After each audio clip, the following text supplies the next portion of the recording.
When you start to believe that bad things are happening to you because you have caused them yourself, it is a very quick slide into the space of like self-despair and no self-esteem. I spent the entirety of September, October, November, December thinking that I had like caused some horrible things to happen to me because of like karma or a curse, or like that somehow whoever was up there was spiting me. And I did not know at the time, but the COVID version that I got in September was kind of the version that just like wreaks havoc on your nervous system, in the sense that I started presenting with POTS sensations. So even though I had recovered from COVID, what began to happen is that I couldn't walk outside anymore. I tried to like go outside for a walk to get fresh air, and I basically felt like I was going to collapse on the sidewalk. It was the experience of being completely overwhelmed. Things were going too fast. People were too close to me. The sounds were too loud.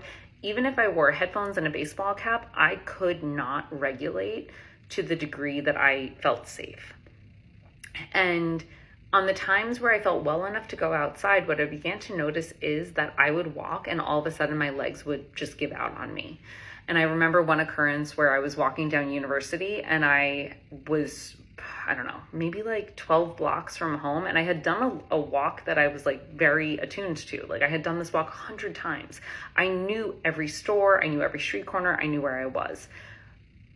The act of like crossing the street, I literally like cross the street and all of a sudden my legs just don't work. And all of a sudden I can't get home. I like sit down in a chair, I try to get up, I try to walk, and I can't do it.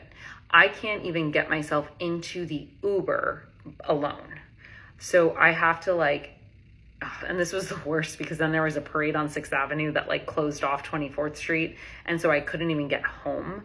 And basically like the Uber gets me as close as it can. And then I get out of the cab and I have to sit on a street corner for, probably like 30 minutes until I felt my body recover enough for me to walk home. And it's like, I had no idea what was going on. And can you imagine how terrifying it must be to be in a state where your body just stops working and you don't know why? And despite all of this stuff, despite everyone telling me like, you're just anxious, you're just anxious, you're just anxious, I knew that something was wrong, because that's not an anxiety attack presentation. Me being unable to walk someplace is not that. At least it's not for me. And so I could not do things. And I basically started becoming like a recluse. I couldn't go to restaurants. I couldn't go on dates. I couldn't go see people. I couldn't take walks. There was nothing that I could do that would allow me to move. And I was having sensations in and outside of my apartment. So when I was home, I remember getting up, going to get a glass of water, and then all of a sudden my legs give out on me and I am on the floor. And I have no idea why I'm on the floor. And it's like, what is going on that could cause this to happen? And nobody knows. So in December of 22, I go to the Museum of Broadway, which would highly recommend because the place is amazing. However, I have one of the worst and first episodes of POTS that I have ever experienced. And I'm still traumatized by it. Like, I was with my sister-in-law. We went to the Museum of Broadway for a Christmas thing. And it's a lot of walking. And what I learned with POTS later on is that like short stop or like stop and go walking is really just not good for me. And then I went into the room where they keep all of the equipment. So like all of like the backstage stuff. And it's a hot room with a lot of buzzing because there's electronics and a lot of bright lights. And I'm basically like, I leave that room and I know I'm gonna faint. I managed to make it to where we're having lunch, and all of a sudden, every single part of me starts to give out. I am going to throw up. I'm going to faint. I'm overheating. I like need to get food into my body. I like chug a glass of tomato juice. I don't know why I did that.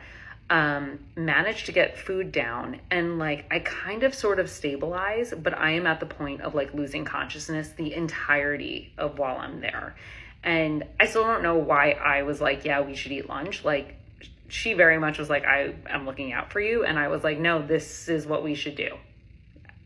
I don't know why.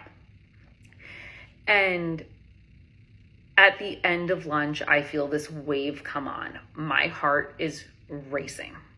My heart is going so fast that I actually think that I am like, I have to go to the hospital. And so I managed to get myself home. I get into a cab, I get home, I see my parents, and they're basically, and I'm like in an active state of like, we have to go. My heart is not stopping. It is going too fast for any like healthy presentation. We go to City MD. They're like, hey, go to the hospital. And I'm like, fuck, okay. I go to the hospital. And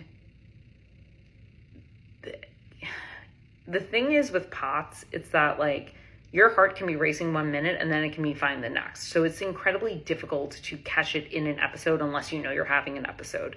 So by the time I get to the hospital, I'm already winding down. I am basically exhausted. I have lost all of the adrenaline in my body. There is nothing left to give. I'm now dehydrated. And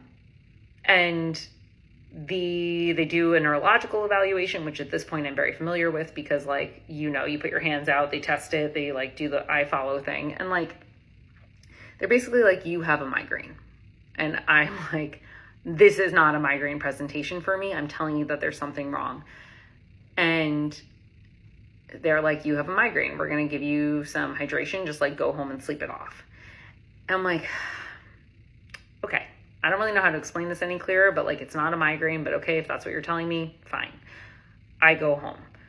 Over the course of the next 6 months, I am having heart flutter POTS episodes easily 3 to 4 times a week with absolutely nothing resolving itself.